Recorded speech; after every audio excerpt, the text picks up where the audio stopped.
Gracias, mi estimado. ¿Te gustó mi efecto? Me gustó mucho. A ver si tú te echas uno para el básquetbol. Ahorita lo voy a hacer. Bueno, porque se están realizando en este momento partidazos de la Conferencia del Oeste. Esto es en vivo, acá arrancar el último enfrentamiento, el séptimo y decisivo. ¿Se va de vacaciones LeBron James o es que va a disputar otra vez la final en busca de levantar el trofeo Larry O'Brien? Hasta el momento se está jugando el tercer cuarto. El equipo de Celtics de Boston, el equipo de hecho más ganador en la historia del básquetbol con 17 títulos, le está sacando apenas cuestión de 3 puntos.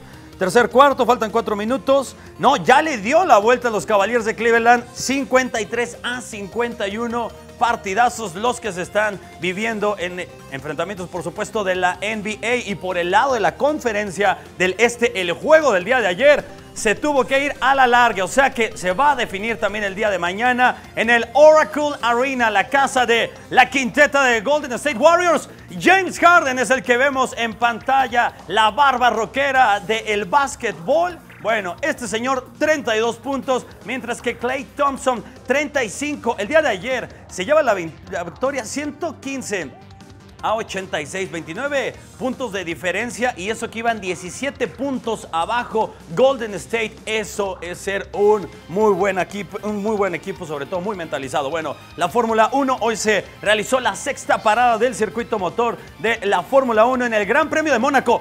Chequen cómo es muy estrecho este trazado. El mejor de 78 giros fue Daniel Ricciardo, el australiano. Es muy difícil poder generar rebases por lo mismo de lo estrecho de este trazado urbano. Checo Pérez, bueno, Sebastián Vettel segundo, Lewis Hamilton tercero. Checo Pérez dio un carrerón, iba muy bien una vez que inicia esta carrera. En la vuelta número 22 va a la zona de cambio de llantas, no sale la llanta derecha trasera, pierde segundos y de ir en la séptima posición acaba relegado hasta la 15.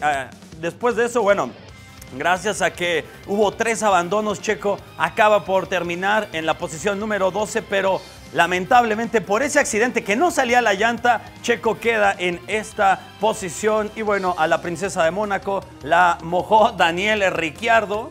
Lo que dice, ¿qué hiciste, Vettel? Sebastián Vettel moja a la princesa de Mónaco en la celebración. Bueno, también se está en este momento realizando el segundo torneo grande del tenis, el Roland Garros. Les explico, esta que es tierra batida o polvo de ladrillo, lo que usted ve, a diferencia de la pista dura o la de césped, esta va más lento el bote de la pelota, pero es más alto. Por eso es que es tan dominador Rafael Nadal, tiene esos tiempos muy medidos. Hoy ganó Grigor Dimitrov, el búlgaro, Alexander Zverev, el tercer raqueta de la Asociación de Tenistas Profesionales. Mañana le toca precisamente al dios de la tierra batida, a Rafael Nadal, entrar en acción. Bueno, también México, como bien sabemos, el día de mañana en punto de las 8, tiempo del centro de la Ciudad de México, se enfrentará contra Gales.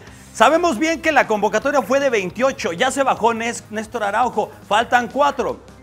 Los otros quites son Andrés Guardado con Eric Gutiérrez. Si evoluciona la lesión de Andrés Guardado, adiós Eric Gutiérrez. El otro, el tiro entre los Tigres, Jürgen Damm, Javier Aquino. Es muy probable que escoja Juan Carlos Osorio Aquino porque es de su preferencia en los últimos enfrentamientos. En la central, por la baja de Néstor Araujo, está Osvaldo Alanís o Hugo Ayala. Muy probable se lleven al jugador de las Chivas porque tiene más salida. El otro sería Oribe Peralta y Giovanni Dos Santos. Acá yo me decantaría por Oribe Peralta, pero ya saben cómo es Juan Carlos Osorio, voy a escoger a Giovanni Dos Santos. Bueno, hasta acá la información deportiva. Vamos al estirón informativo.